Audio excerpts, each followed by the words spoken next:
सामना कर नहीं पाएंगे। तो उसी समय वो तीर्थराज प्रयाग में बैठे थे और श्री सूत जी आ गए। उन्होंने जब प्रश्न किया तो उन्होंने फिर बड़ा प्यारा उत्तर दिया। उन्होंने कहा, अगर तुम लोगों के पास समय हो तो प्रश्न तुमने बहुत अच्छा किया है, ये कलयुग है। अब कलयुग में समय कम है साहब, करना बहुत कुछ काम है, बहुत कुछ करना है, समय बहुत कम है। तो ऐसा क्या करें कि यह लोक भी बन जाए, वो परलोक भी बन जाए, दोनों लोक बनना जरूरी है।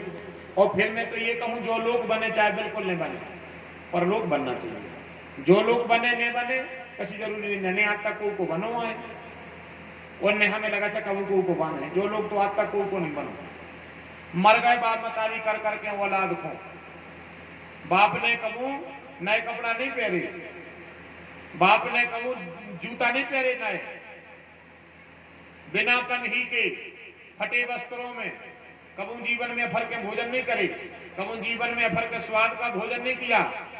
बेटों को व्यवस्था हो जाए, परिवार की व्यवस्था हो जाए, परिवार में सुख समृद्धि आ जाए, इसी के चलते उसने जीवन का एक दिन भी ऐसा नहीं जो सुख की सांस लेके निकाल दो।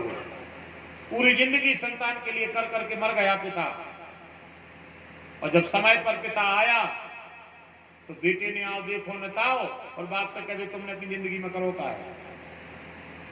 तो उस पिता को बड़ा दुख होता है कि या तो उतना हम मर गए होते, तो क्या हो तुम तो मर गए होते, तो कम से कम तुम आज जा तो नहीं कह पाते। तुम्हारे चक्कर में तो मैंने कभी सुख से ये फल की रोटी नहीं खाई, तुम्हारे चक्कर में कभी मैंने दिन रात नहीं देखी, कभी तुम्हारे चक्कर में हमने कभी धूप छांव नहीं देखी। हम तो एक गुड़ को डिगला खा के सारे दिन खेत में काम करते रहे, एक गुड़ को डिगला खा के सारे दिन दुकान पर काम करते रहे कि मेरे बेटे को ये जमाने के प्रपंच न भोगना पड़े, हमारे बेटा को जिंदगी में दिक्कत न हुई। और हमको तुम्हारे लिए अपनी जवानी तक भूल गए। मैंने तो जवानी का भी कोई सुख नहीं जाना। मेरी जवानी आई थी, मेरी गोद में तुम आ गए थे, तो मैंने अपनी जवानी ध्यान ही नहीं रखी। मेरे बेटे की जवानी बहुत अच्छे से आ जाए तो मैंने अपनी जवानी गिरवी रख दी और रात दिन मेहनत करके कुआ बावरी मकान जमाने की व्यवस्थाएं कराई। और आज क्षणिक 10 वर्ष 5 वर्ष का समय हमारा आया तो तुमने कह दिया कि तुमने जीवन में किया क्या है। तो ये जिंदगी का सूत्र है, जब से समय चलता आ रहा है, जब से हम देखते जा रहे हैं। यह लोग कभी कभी किसी का बना ही नहीं, बनता मैंने किसी का देखा ही नहीं।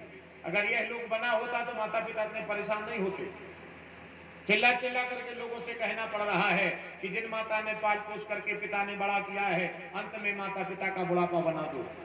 अरे राम राम मनो काय को लगी हो, ने वह मतारी पुसा रहे ने वो दद्दा पुसा रहा,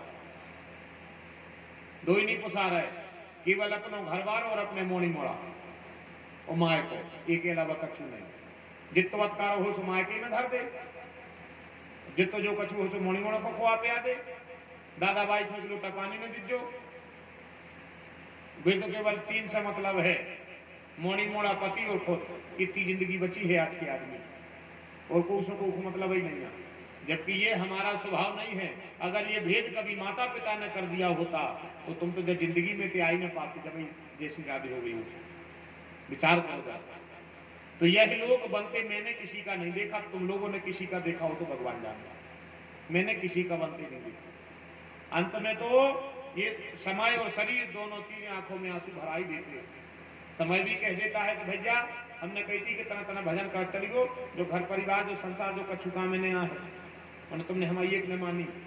और आखिरी में तुम खुद कह रहे हो कि सब संसार झूठो है, सब संसार झूठा है। और किसी विद्वान ने तो बड़े प्यारे शब्द कहे हैं,